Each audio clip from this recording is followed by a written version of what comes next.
everyone, and welcome firstly to FIREBOX, and also welcome to this evening's event, which is a political meeting put on by FIREBOX and Counterfire called Lincoln and the Fight Against Slavery. And obviously we're holding this meeting in the context of Steven Spielberg's huge, probably Oscar-winning film. I don't know if people have seen, has anyone seen the film yet?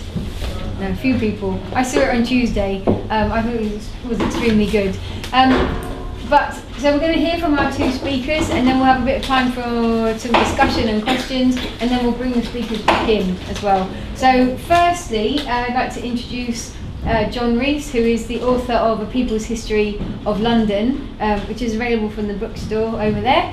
He's a historian, a political activist and documentary maker, and he's going to be talking us through the history of revolution and in the context of the American Revolution. And then we're going to hear from Neil Faulkner, another historian and political activist, author of lots and lots of books, including A Marxist History of the World, which is about to come out. So John and then Neil. Thank you. Okay, thanks, Tansy.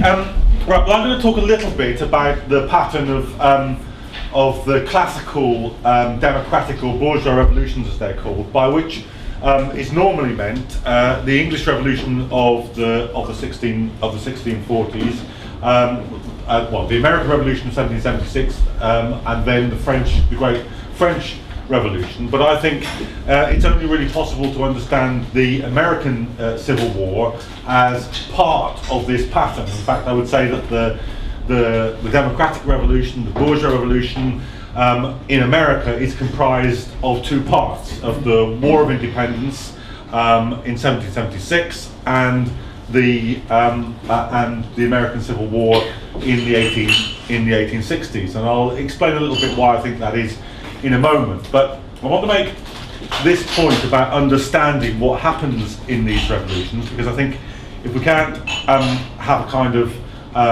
sense of this process, it's very difficult to understand the questions which Neil's going to be mainly dealing with about Lincoln's leadership in the American Civil War, and particularly the question of his attitude towards the emancipation of the slaves.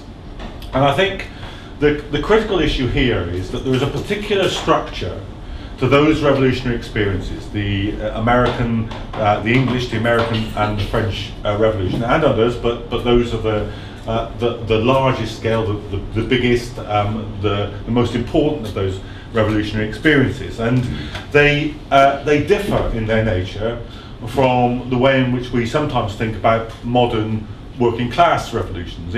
When capitalism was developed, there is a relatively simple, compared to feudalism certainly, relatively simple class structure, and the experience of revolution is that the working class is an exterior class in the society. It doesn't have footholds of power or accumulations of wealth within the old society.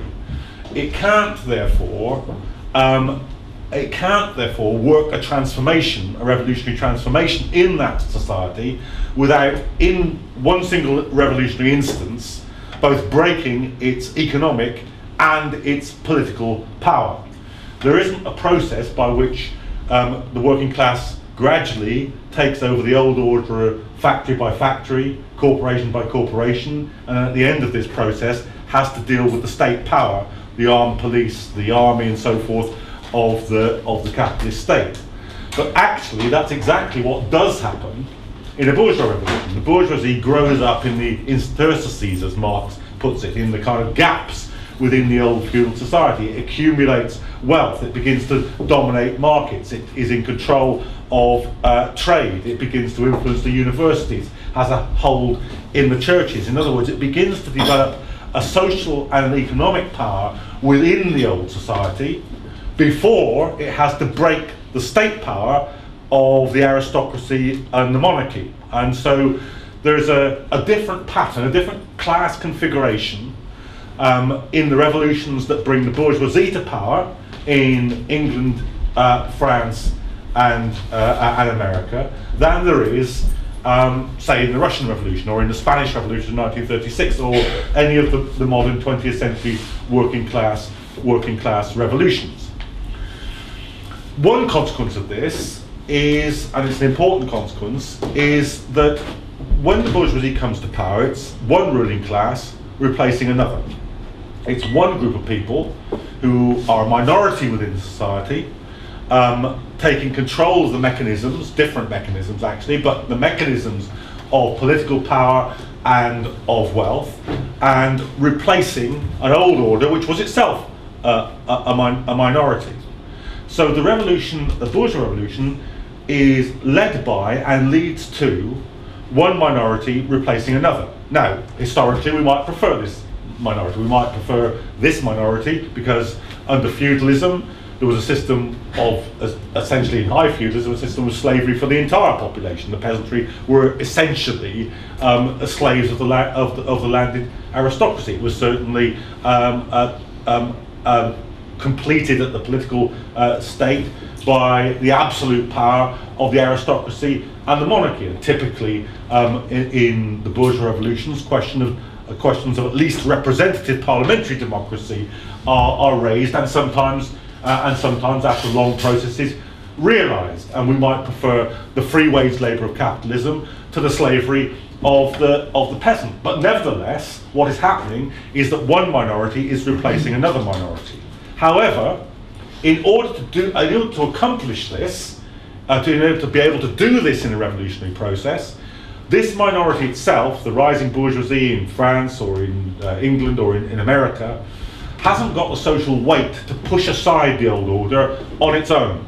And therefore it typically appeals to classes below it, involves them in its fight against the old order, and in so doing has to develop a language which isn't saying, we're a minority, we've got some wealth, we've got some power, we now want to dominate this society, and you lot will be working for us after the revolution as well as before. It doesn't do that. You can't mobilise whole sections of society with that kind of approach. It mobilises them. Well, I suppose the absolute epitome, the kind of refined and concentrated version comes to the fore in the French Revolution. Well, the slogan of the French Revolution is "Equalité, liberté, and fraternité." That the principles of equal rights, of everybody having a say in the society, of democratic control of the society, these are the things which become the slogans, the great slogans actually, of the bourgeois revolution. And of course they appeal not just to the bourgeoisie, who understand by this that they are going to replace the old order, but is also a tremendously powerful mobilising slogan for the masses below them, for the masses of wage labourers, for the masses of apprentices in the City of London in the English Revolution, for the masses of independent settlers in America. This idea of equality before the law, which didn't exist obviously in feudal society because the lord was the law, and the lord certainly wasn't equal to the peasant before the law. Equality before the law, equal rights and justice, of democracy. These are the great ideas that come out of the bourgeois revolution. In the English Revolution, the revolutionary forces, both are beginning with a kind of initial burst against Charles I and Charles I's attempt to create a kind of absolute monarchy, led by Oliver Cromwell, supported on the radical wing by the Levellers, by John Lilburne and so forth. These ideas are very powerfully expressed for the first time in history. I mean, you have to think about the English Revolution in the 1640s. Before this, there had never been anything in the world but kings, queens, kaisers, czars, sheikhs, just one long line of essentially feudal rule. Of course, sometimes feudal monarchs have been assassinated by an individual from the lower classes, more often assassinated by members of their own class in a dynastic squabble for power, the Wars of the Roses in this country. But what happened in 1649 in this country is that for the first time ever, a monarch was put on trial by the ordinary people of the country and executed because he had conducted treason against the people of the country by going to war against them and frustrating the will of Parliament. Now that was a first. That was new historically, and it started off a chain reaction A chain reaction which leads to and is part of, very strong actually, interreaction between America and England. Even before the English Revolution, many of the people, the Pilgrim Fathers who've been driven out by Charles I's religious persecution, come back and fight in the new model army of Oliver Cromwell in order to overthrow Charles I. When the monarchy is restored in 1660, many of the regicides, the people who'd signed the death warrant of Charles I, flee back to the United States. The Constitution of the state of Massachusetts is modelled on the Levelers' Agreement of the people. The first governor of Massachusetts, John Winthrop, married Thomas Rainsborough's sister. Thomas Rainsborough was one of the Leveler leaders, the person who said in the Putney debates that the poorest he that is in England hath a life to live as the greatest he that is in England. I see no reason why a man should put himself under a government which he has not first had a hand in creating. And those ideas percolated into the American Revolution. Indeed, in 1776, as the revolt got going against the British, in the backwoods of America, mothers were christening their boy children Oliver in memory of Oliver Cromwell. They saw the similarity in this process. And of course, what the American Revolution did was to establish, and this is why it comes in two parts, establish liberty except for the slaves. Established freedom from War of Independence, declared independence from Britain, no longer a British colony. The Constitution is founded, democracy is created, but it's a slaveholders' democracy. Washington and Jefferson were themselves slave holders, so there is democracy in America except if you're a slave. And what the American Civil War was to decide was whether or not that democracy would be extended to blacks in America, and whether or not slaves would be free. Of course, in the process between the two, between the English and the American Revolution on the one hand, and the American Civil War, stood the even greater explosion in France, where the kind of logic of equal rights, of parliamentary representation, of the popular ability to break an aristocratic government reached its most full and most elaborate revolutionary experience. So by the time we get to the American Civil War, there is a long line of descent from England in the 1640s, through the War of Independence, through the French Revolution, down to the question of the American Civil War. But it's an informing and live revolutionary tradition. And some of the great abolitionist figures, the people who entered the American Civil War with the notion that it was a war to free the slaves, and not everybody did. And not everybody who did, and Abraham Lincoln was one of those, who did think that the slaves should be freed. He said once that if slavery is not wrong, then nothing is wrong. And so he came from an abolitionist background, but it wasn't it was only the course of the war which convinced him that it was both possible and necessary to free the slaves. He didn't necessarily enter it, even though it was his individual opinion, with the judgment that it was politically possible to do this. And I guess Neil will talk about some of this. But he came to that view in the end, partly through the necessity of war itself. And the freeing of the slaves is part of that pattern of the bourgeois revolution, where in order to be victorious, popular masses that stand below and beyond the bourgeoisie have to be mobilised in order to break the old order. You have to remember that in the southern states of America, most labour was slave labour. So the war effort of the southern states was based on slaves producing munitions, slaves creating the railroads, and so on and so forth. So it was a bread and butter military necessity, as well as a moral question that brought them to this point. And often Oliver Cromwell was very much like this. He said, you never go so far as when you don't know where you're going. that people enter a struggle and they cannot foresee where the necessity of that struggle is going to carry them. And it's very interesting that Lincoln, in his second inaugural address as president, makes a speech about these questions, which could easily have been made by Cromwell in the 1640s. He said this: "American slavery is one of those offences which, in the providence of God, he now wills to remove through this terrible war. As the woe due to those by whom the offence came, fondly do we hope, fervently do we pray, that this mighty scourge of war may speedily pass away. Yet if God wills that it continue until all the wealth piled up by the bondsman's 250 years of unrequited toil shall be sunk, and until every drop of blood drawn with the lash shall be repaid by another drawn with the sword, as was said 3,000 years ago, still it must be said, the judgments of the Lord are true and righteous altogether." In other words, there's a providential element to Lincoln's conception of what it was necessary to do. It might be regrettable, but if it became necessary in the course of the struggle, as he says, that all the blood drawn by the whip of the slave master were repaid by blood drawn by the sword in the war, then that was what it was necessary to do. And he was personally convinced that abolition was necessary, but practically came to that point by the necessity of the war. Finally, I just want to, and by the way, that quote comes from a book which, if anybody wants to follow this up, James McPherson is the historian of the American Civil War.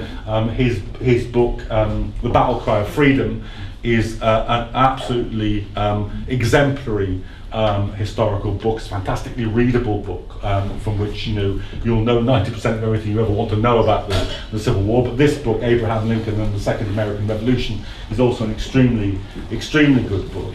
I just want to end up by talking about what was therefore at stake here in the American Civil War, and why the freeing of the slaves played such an important part in getting it. Because once the slaves were free, and once they were enrolled in the Union Army, it was, as Lincoln himself said, the greatest single blow that the South could possibly receive. And he said that if there were just 50,000 black troops stood on the banks of the Mississippi, that this would be the single biggest blow that the South could receive. And I think that must be true if you think of what the whole slave-holding mentality of the South was like. The very idea that these people be given guns and sent towards the South in anger must have been an absolutely terrifying thing. In fact, I have a picture still on my kitchen wall at home, which is a black and white photograph taken during the American Civil War of some armed black troops taking up positions in one of the battles. And you only have to look at that image to understand what it must have been like if you'd been a white slaveholder in the South, and to see these pictures, even to see the pictures in the press, never mind about to see the reality of them heading towards your particular estate in the South. So finally, I just want to take, because I don't get to talk about Lincoln very much, and I can't talk about Lincoln without briefly mentioning the Gettysburg Address, which I think is one of the, if not the greatest political speech ever, not least because it is extraordinarily brief, and I'll read the whole of it to you now. It was so brief. It was a speech given by Lincoln on the battlefield a year after the decisive Battle of Gettysburg took place, and to commemorate the dead there. I think the speaker who spoke before him had spoken for something like 3 hours. Lincoln got to the platform to make his speech, and the speech was over so quickly that the photographer who was sent to take the picture of him only got a picture of him stepping down from the platform, because it was over before he could take the shot. Nevertheless, it does epitomise what the American Civil War was about, and this is it. This is the whole. It says, 4 score and 7 years ago, our fathers brought forth on this continent a new nation conceived in liberty and dedicated to the proposition that all men are created equal.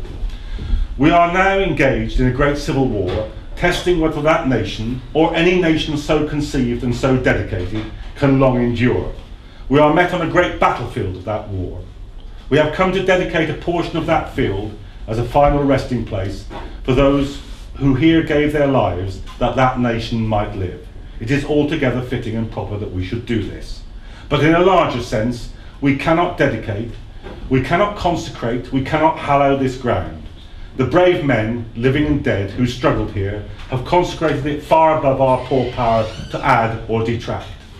The world will little note nor long remember what we say here, but it can never forget what they did here. It is for us, the living, rather to be dedicated to the unfinished work which those who fought here have thus far so nobly advanced. It is rather for us to be here dedicated to the great task remaining before us, that these honoured dead, that from these honoured dead we take increased devotion to that cause for which they gave their last full measure of devotion. That we here highly resolve that these dead shall not have died in vain, that this nation, under God, shall have a new birth of freedom, and that government of the people, by the people, for the people, shall not perish from the earth. And if you think that he was making that speech at a time when the entire continent of Europe was still dominated by the remnants of feudal aristocracies, it is not too large a claim to think that if the South had won the American Civil War, then the process even of parliamentary democracy would have been far less swift and perhaps extinguished for a generation in a way that it wasn't when the North won the Civil War.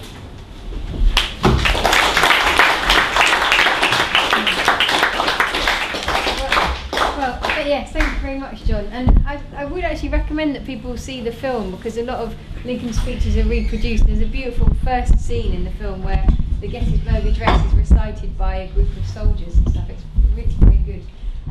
Okay, over to Neil. Thank you. Okay, what I'm going to do, it was a very useful sort of framing really for what I want to talk about. I want to try and talk about Lincoln as a revolutionary leader. And it's probably quite useful to start off by saying that there's been a little bit of debate about this. There's been a lot of debate about it actually in the United States, and there's even been a little bit of debate about it on the Counterfire website, which you can catch up on if you haven't seen it, which is to do with, in a sense, what Lincoln was not, and what the American Civil War as a revolution was not. So let's just clear the clutter, first of all, and say what he was not. He was not an absolutely consistent anti-racist in the sense that we would understand that today. He was certainly not a socialist. He was not a working class leader. He was not the leader of any kind of proletarian revolution. There was no socialist project. That's the reality. He was the leader of a bourgeois revolution. And as John has already made absolutely clear, there is a big difference between the proletarian revolution and the bourgeois revolution, because the bourgeois revolution is inherently much more a contradictory process where the leaders of the revolution are looking in two directions. They're looking to the right and the forces that they want to smash. They're looking to the left and the forces they need to mobilize in order to smash the enemy, but also forces that potentially they fear. So the bourgeois revolution is treading a thin line between these two different forces that are part of the wider picture. So when the Bolsheviks in 1917 seek to build the mass movement which is going to make possible the October insurrection, they say bread, peace and land. They don't need to make any concessions of any kind to any section of the property-owning elite, because they're making a proletarian revolution and their objective is to mobilize the masses. When Trotsky talks to the Spanish revolutionaries in 1936, the advice he gives them is A, to seize state power, and B, to give the factories to the workers, the land to the peasants, and Morocco back to the Moroccans.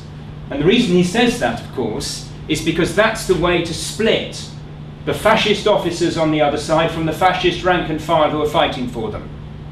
And of course it's absolutely right, because there's no need in a proletarian revolution, in a socialist revolution, to make any concessions of any kind to a property-owning class. That's not the situation in a bourgeois revolution, which is necessarily much more contradictory. So we have to, first thing to say is this: we have to place Lincoln as a revolutionary leader in the context of the bourgeois revolution of which he is part. And John is right to say that Lincoln was not consistent anti-racist in all respects, but he was a consistent abolitionist, actually. Lincoln hated slavery. Lincoln wanted to abolish slavery. I'm going to read you, fortunately we haven't chosen the same quotes. I've got this one, which absolutely confirms it. This was actually a private note that Lincoln wrote to himself, trying to clarify his thinking in 1858. It wasn't ever published, it wasn't part of a speech, but it was something that was found in his papers. And this is him talking privately about the issue, and he says, I have not allowed myself to forget that the abolition of the slave trade by Great Britain was agitated 100 years before it was a final success. That the measure had its open fire-eating opponents, its stealthy don't-care opponents, its dollar and cent opponents, its inferior race opponents, its Negro equality opponents, and its religion and good order opponents. And all these opponents got offices, and their adversaries got none. But I have also remembered that though they blazed like tallow candles for a century, at last they flickered in the socket, died out, stank in the dark for a brief season, and were remembered no more, even by the smell. I am proud, in my passing speck of time, to contribute an humble mite to that glorious consummation which my own poor eyes may not last to see. There is absolutely no question that Lincoln hated slavery and wanted to see it abolished. That's not the issue. The issue is when it becomes possible to do that in the context of mid-19th century America. And Lincoln had to keep on board right up until the Emancipation Proclamation in 1862, Northern Democrats who were pro-slavery. He had to keep on board conservative Republicans who were not in favour of immediate abolition. He had to keep on board the border states, which if they had joined the Union might have given the Confederacy a decisive advantage in the conflict that was unfolding. In other words, he had to tread a path between more conservative elements in the bourgeois revolutionary alliance that he was constructing, and his own left, the abolitionist left inside the Republican movement. Now that's the general context in which he's operating. And then if we accept that, we can then explore the nature of revolutionary leadership in this context. And I'm going to step outside the question of Lincoln for a moment, and I'm going to say a word or two about Lenin, because I think there's a very interesting comparison to be made between Lincoln as a revolutionary leader in the bourgeois revolution and Lenin, the supreme revolutionary leader in history so far in the proletarian revolution or the socialist revolution. One of the things that Trotsky says about Lenin is he says that without Lenin, the October insurrection, the Bolshevik revolution, may not have happened, probably wouldn't have happened.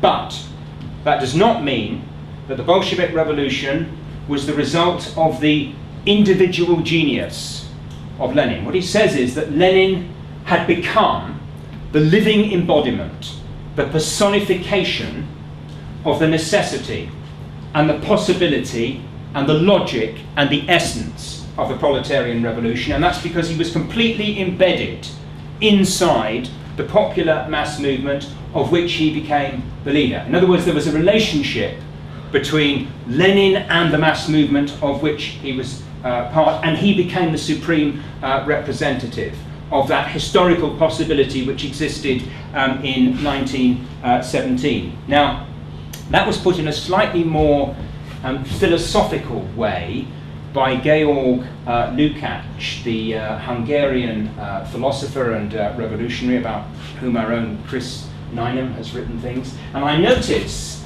that we do actually have on the Counterfire bookstall, as well as having a copy of, 2 copies, I think, of James McPherson's Battle Cry of Freedom, we also have a copy of Georg Lukács's Lenin, a study in the unity of his thought, which is where these ideas about revolutionary leadership are expounded. And I'm just going to read a brief quotation from Lukács, where he talks about the nature of Lenin's revolutionary leadership.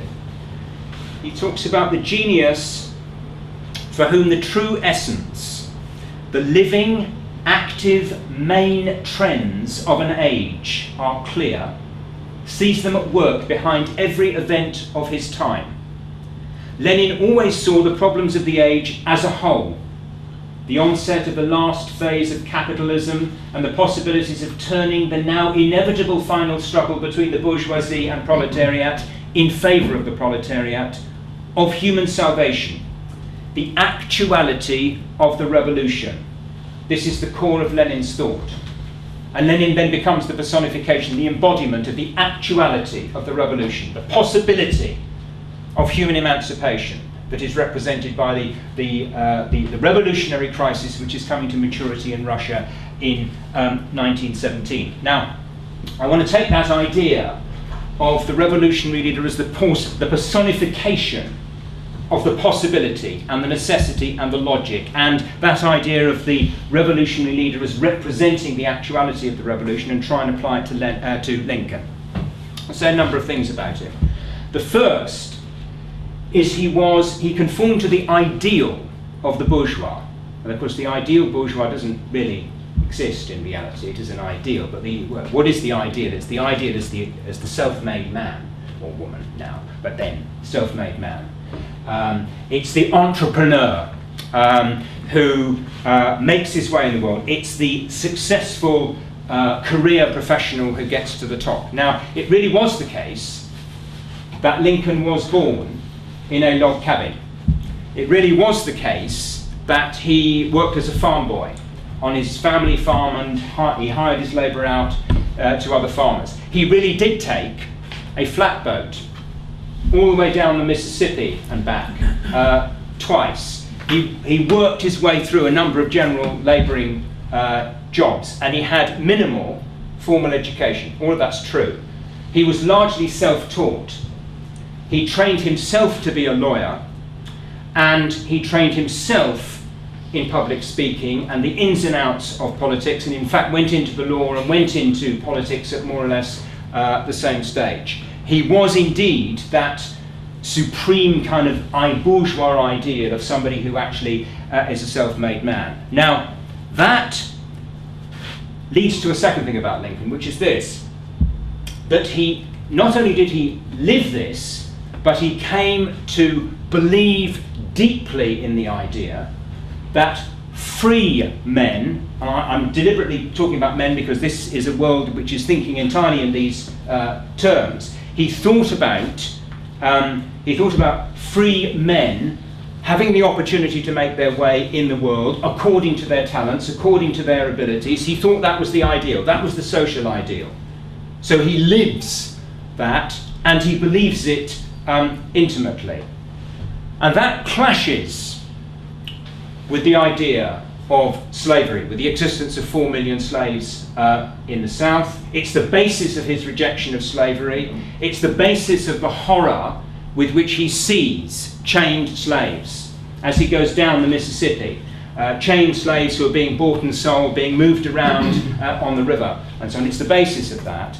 But there is also an understanding that this is a deeply, deeply rooted feature of American society. And as John has already said, it's the crisis of the bourgeois revolution that creates the situation where it becomes possible to consider the possibility that slavery might actually be abolished. I want to talk a little bit about that crisis, and this is the third element, really, third point I want to make about Lincoln's revolutionary leadership. The first is his his life story. The second is the ideology to which he subscribes. And the third is this seizing of the key link. The key link in a chain of events. The key link in a situation, the seizing of which can transform the situation and move history in a different direction. What is the key link? It is slavery. It's slavery because when the United States launches a war of imperial aggression against Mexico and seizes a huge chunk of territory between 1846 and 1848, it is to extend. It's driven by southern politicians who want to extend slavery into new territories in the south west. When the Kansas-Nebraska Act is passed in 1854, it creates the opportunity for pushing slavery, moving slavery into the western territories, which are beginning to be opened up. So there's a push by the slave power to increase the amount of territory which is available to create slave plantations. And why is this happening? It's because the slave economy has taken off in the first half of the 19th century. A huge increase in slave-based cotton production because of the Industrial Revolution and the massive demand that there is for cotton in the textile mills of Britain, in the textile mills of France, in the textile mills of New England. A huge increase in the wealth and therefore the power within the American system of the slave power and an attempt to drive it into new territories. It's this sense that this issue is becoming fundamental to the kind of society which America is going to become. Is it going to be a society dominated by slave-based cotton production, or is it going to be a society dominated by the new forces represented by the development of industry in the north, represented by the northern bourgeoisie? And there's a whole series of ways in which the interests of the northern bourgeoisie clash with the interests of the southern slave owning aristocracy. Are there going to be tariffs to keep out foreign imports in the interest of northern industry, or are there not going to be tariffs so that cheap goods can be imported to the south? Is there going to be government expenditure on railroads to open up the West, which is being settled primarily by pioneers who are coming in from the north and so on? There's a whole series of these issues which mean a conflict of interest between the southern planter aristocracy and the northern bourgeoisie. But the issue that encapsulates it all, the key link, the prism, in a sense, for these growing tensions is slavery and whether slavery is going to be extended. So here's my second quote, and this is where Lincoln, as potential revolutionary leader, is seizing that key link and identifying slavery as the nexus around which the crisis is developing. This is the context for the famous House Divided speech, which takes place in a series of debates with Stephen Douglas, who was a rival for election to the Senate for the state of Illinois. The two candidates took part in a series of public debates, which are essentially massive open-air political meetings. And it's in this context that Lincoln made this very famous speech where he talked about the House divided, and he says, he talks about the growing conflict. He says, we are now far into the 5th year since, he's talking about the Kansas-Nebraska Act, since a policy was initiated with the avowed object and confident promise of putting an end to slavery agitation. Under the operation of that policy, that agitation has not only not ceased, but has constantly augmented.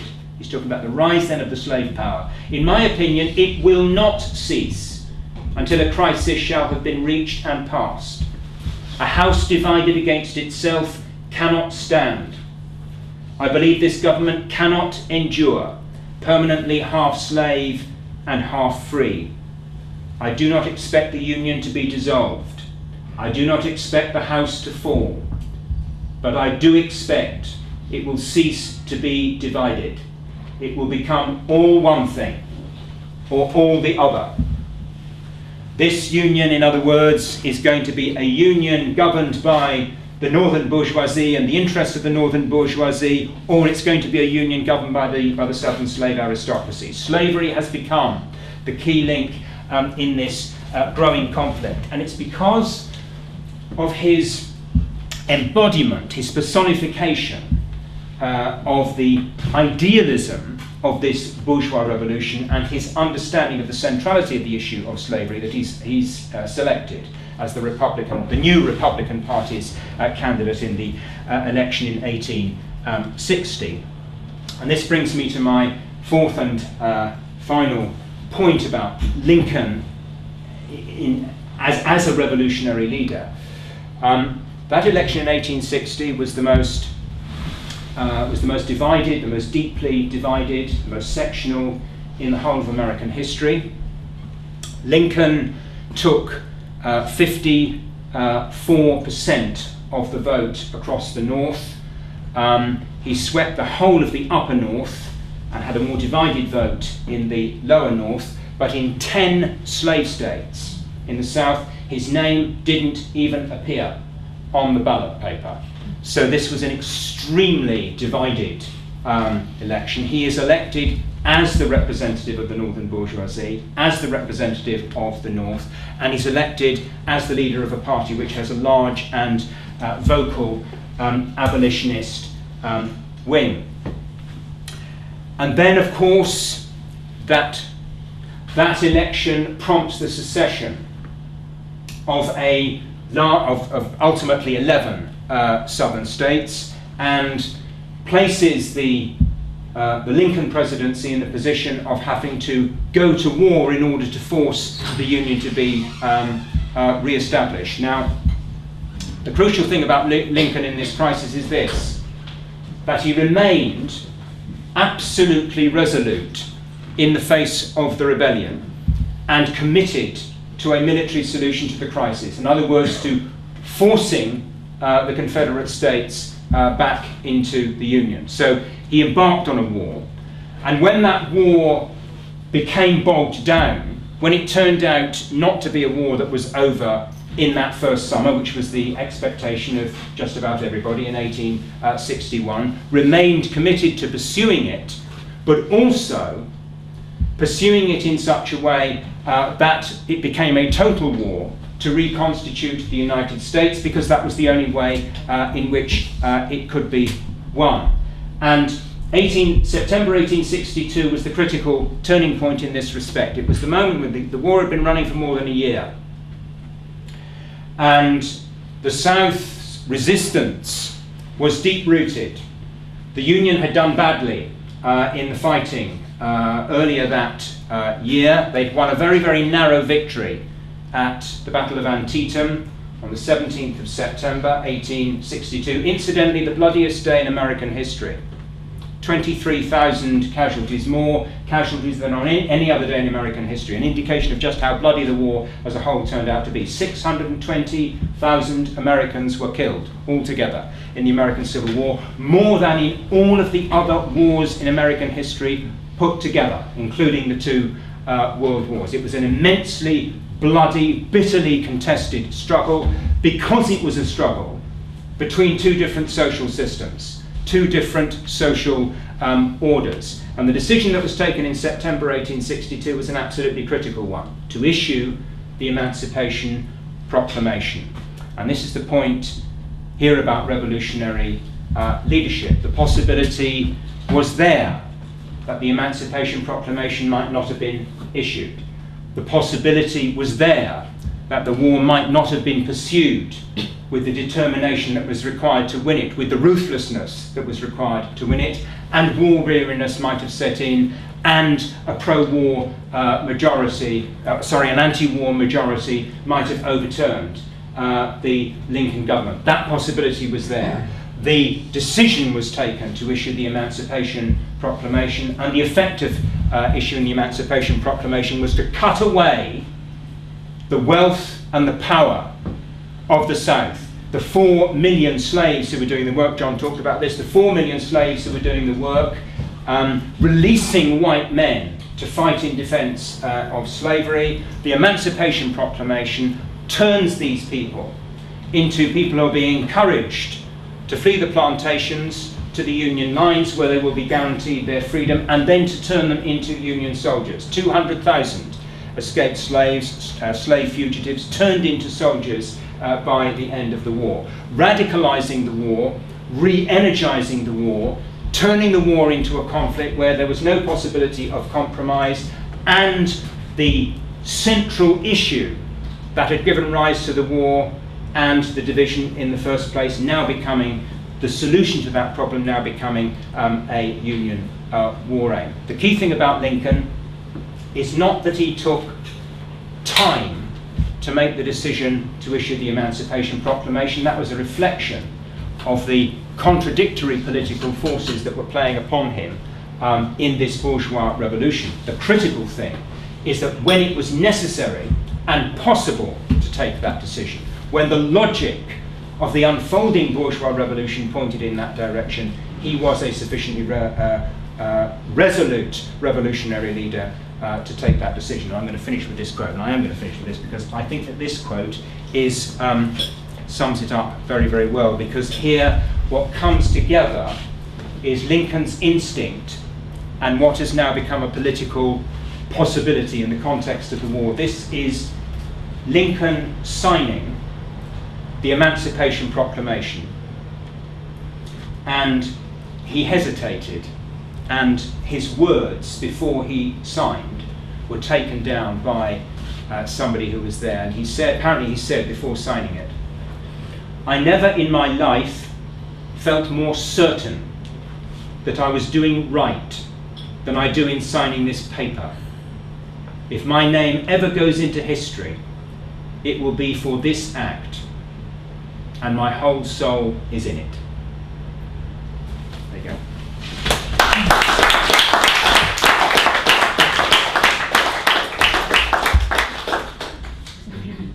Sorry, I was a bit long. No, it's fine. Thank you very much, Neil. I wonder if people have got any questions or comments or anything.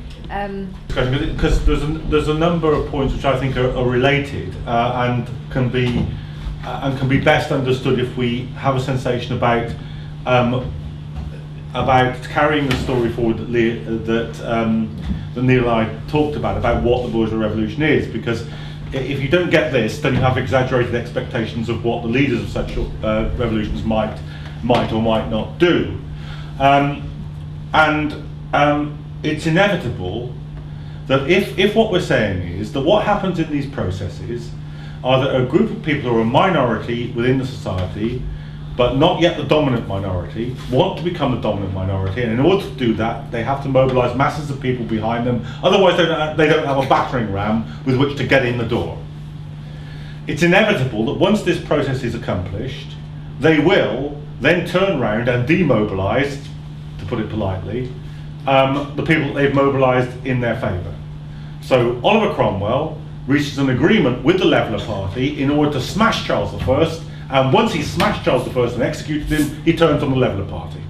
So there is always this process of rollback. So that's why radical reconstruction doesn't work. That's why blacks are returned not to slavery, but to the Jim Crow regime, which isn't really smashed until the 1960s. That's why radical reconstruction, as it's called, fails in the South, because once the northern bourgeoisie have smashed the slaveocracy, established that the United States will be an industrial capitalist enterprise on their model and not a plantocracy on the southern model, then of course, you know, the battering ram that they used, which was to free the slaves, to mobilise them in the war, to smash the South, Sherman's march to the sea, all that, right, okay, we close that down and we re-establish some form of, you know, of industrial domination, assisted by extreme racism, which continues to exploit labour on the basis of it being free capitalist labour, not slave labour. So this is absolutely inherent. So, I mean, for me, to find that Lincoln is and let's be clear here, to believe in racial superiority in the kind of way that Moira describes it, and to be against the predominant form in which racial superiority is actually historically exercised are two different things. Now, in a modern mind, how can you think this? How can you think, if you have an idea of racial superiority, and at the same time be an abolitionist and literally smash up the predominant form in which racism exists in your society, and let's be fair, to lose your life because of it? He was assassinated by John Wilkes Booth, who was a southern nutcase, precisely because of the slave question. So if we're going to say, you know, it's a bit like this, you know, I think your argument is we're getting into sort of the famous, you know, Monty Python scene with the what did the Romans ever do for us? Well, what did Lincoln ever do for the slaves? Well, he did kind of free them and lose his life as a consequence. So, you know, a certain amount of credit is due. So I think, you know, that doesn't surprise me. And although I abhor that view, that the racial supremacist view, it doesn't actually, for me, diminish the actual historical business of smashing up the existing form of slavery, because all other progress, including getting rid of that mindset, is predicated on doing this. Because if this hadn't been done, the 60s isn't even possible or imaginable. Radical Reconstruction couldn't even exist as an idea, never mind about a failed project and so forth. So I think, you know, it's where you are at a particular phase in history, and just to of course the revolving roles of the Republican and Democratic Party are exactly this question. The Republicans become conservative because they have won the war. They are now the conservative status quo, and they defend it as such. The Democrats. What were the Democrats? They were the party of the plantocracy. The plantocracy is smashed, so the Democratic Party has to, if it's going to exist at all, has to rebuild itself on a completely different basis inside a new industrial capitalist society, and it does so by completely reconfiguring itself, and that's how the revolving positions of those two parties happen after the Civil War. Right. Did others come in? Others come in. Okay. Anybody else? No, just to say how good that was. Good. Which I said. Neil, you sure you don't want to come back? Well, I will if nobody else wants to come in. Yeah. Okay. The thing that I will come back on is this question about the centrality of slavery. You see, it is true that abolition is a big mobiliser. It's a big mobiliser because it mobilises abolitionist opinion in the north, it mobilises support among free blacks in the north, and it mobilises, above all, potentially very large numbers of slaves escaping from the south, coming into the Union lines and working as labourers for the Union Army, and increasingly actually being recruited into the army and becoming 1/10 of the Union Army by the end of the war. And you know, that army that John's just referred to, Sherman's army marching through Georgia and the Carolinas in the last year of the war, is an army made up of black and white soldiers who are marching through the heartland of the Confederacy, burning the slave-owning heart out of it, burning down the mansions and freeing the slaves. That is an army of liberation. So you're absolutely right.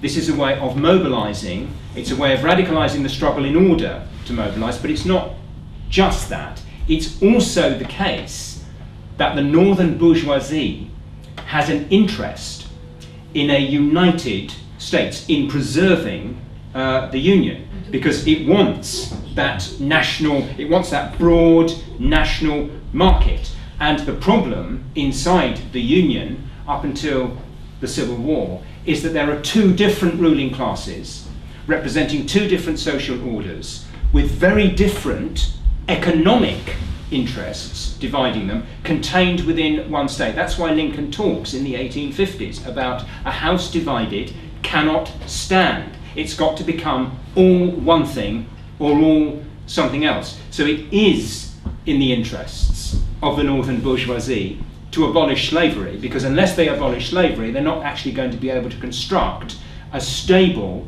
union within which American capitalism can flourish. So it's not just about mobilising the masses, though that is hugely important. It is also about the kind of bourgeois-dominated United States that you're trying to construct. And had they lost the war, and they could have lost the war, you would have had a situation where slavery would have continued to exist in an independent southern state for a generation, or 2 generations, or 3 generations, who knows how long, and a very different configuration of the development of capitalism in the north of America, and I think a reactionary, I mean, Lindsay's been talking about the impact of the Union victory in Europe. What a different message would have been communicated across the world by the victory of the slave power and the survival of slavery in the southern states. So I think it's much, much more, slavery is much, much more than just how you inspire people to fight in defence of the Union. Just one question. I'm just saying that the fact that it was led by the bourgeoisie, okay, the slavery. I mean, there was revolutions starting in Haiti led by actually black slaves. So you could argue the fact that this was another way. Emancipation happens, as far as the bourgeoisie is concerned, much, much better that it happens by the act of the Union army, controlled from above, commanded by the northern bourgeoisie, than that it takes the form of slave insurrection. In fact, there's a scene in the Spielberg film where he has Thaddeus Stevens, who was a radical Republican, an abolitionist Republican. Thaddeus Stevens says what he would like to see, and this is radical Reconstruction, what he would like to see is 100,000 black farms created out of the cotton plantations, 100,000 independent black farms. Now, that's the kind of very different outcome that you might have got had slavery been abolished by revolt from below. A very, very different kind of America might have been created out of that kind of thing. Now, of course, it's the case, it's not in the interests of the northern bourgeoisie that it goes in that direction. It's the interest of the northern bourgeoisie that it's controlled from above, that it's contained, that it's an emancipation that they can limit, and indeed they do limit it, because as John has just said, once the Union Army decides that the slave power cannot be reconstructed, once Reconstruction, radical Reconstruction, has done its work in the South, they pull the troops out. And when they pull the troops out, the old white ruling class, they can't restore slavery, but they can certainly re-establish themselves as a ruling class in positions of power, and they impose what become the Jim Crow laws and segregation and so on that then last for 100 years. Now, of course, that's because this is a bourgeois revolution from above, which the bourgeoisie never loses control of. So the mass of the black population in the South never become people who are shaping their own destiny. That's what the bourgeoisie is trying to prevent. Also, I mean, Haiti was a black majority fighting against a very small white minority, whereas there were only 4 million slaves compared to, what, like 70 million? 30 million whites. 30 million whites, yeah. Has anyone else got anyone else want to come in on the discussion? Or have you got any final points you want to make? Actually, John, do you want to say, because you used to make the comparison between American history and Iraqi history, and the hypocrisy of Americans preaching to Iraqis, which I always found interesting. Well, I always think this is an interesting point, that when people talk about, as they repeatedly do when they're justifying the occupation of Afghanistan or Iraq, they repeatedly make the point that we've got to help these people get to democracy, and if we don't help them get to democracy, there'll be bloody civil war and chaos in their countries and all the rest of it. Well, of course, the truth of the matter is that we arrived at democracy, the French arrived at democracy, and the Americans arrived at democracy precisely through internal processes which were extraordinarily bloody. In the English Revolution and the English Civil War, a higher proportion of people died than in any other war in Britain, including in the First World War. Neil's given the statistics in America. A social upheaval which gets rid of an old ruling class and imposes a democracy, or achieves a democracy from below, is a bloody and difficult process. And other countries will have similar experiences to us. And it's the height of a kind of Victorian colonial mindset to think that the way that these people are going to do it is because we will help them by bombing them to liberty. It's not a feasible proposition. Either they're going to do it themselves, no matter how bloody and difficult, or it isn't going to happen. It's as simple as that. It's an democracy is an internally generated experience. It is not an externally imposed experience. In fact, if you think about the very meaning of the term, democracy cannot be externally imposed. It can be only internally created. And the other final point I want to make is about, I guess in the points that you've been making and others have been making. For me, the bourgeois revolution always has this limitation. There is always a moment where Cromwell goes from being the hero of the revolution that attacks the old order to the person who turns on the levellers and turns on the diggers. To the point where the French Revolution turns from its high point with the Jacobins to Thermidor and then to empire under Napoleon. To the Civil War always goes from the Emancipation Proclamation to the destruction of radical Reconstruction and the imposition of Jim Crow. There is always a point where the minority achieves power on the back of the work done by itself and the mass of the population, and stabilises the situation by turning to a degree on the mass of the population and certainly on its most radical representatives. Now that is the bourgeois revolution, and there's really no point in crying about it. That's what happens. The lesson to draw is this: that we need and can have in our time a revolution where the mass of people direct it for themselves in their own interests, and that there is no moment where a new elite gains power and has to turn on the interests of the people behind it. That's the difference between the kind of revolution that we want and the kind of revolutions that brought our current ruling class to power. Marx put it like this: all previous movements have been led by minorities or in the interests of minorities. Our revolution is by and for the interests of the majority, and that for me is the limitation, is the inspiration to draw from the heroic phase of the bourgeois revolution, but also the lesson to draw from its unheroic aftermath.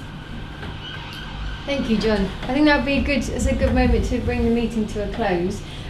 There's 2 points, just two things briefly we need to talk about. The first is FIREBOX, which, as you know, is a political project, but it's also a cafe. And it's somewhere where we need to raise lots of money. So I think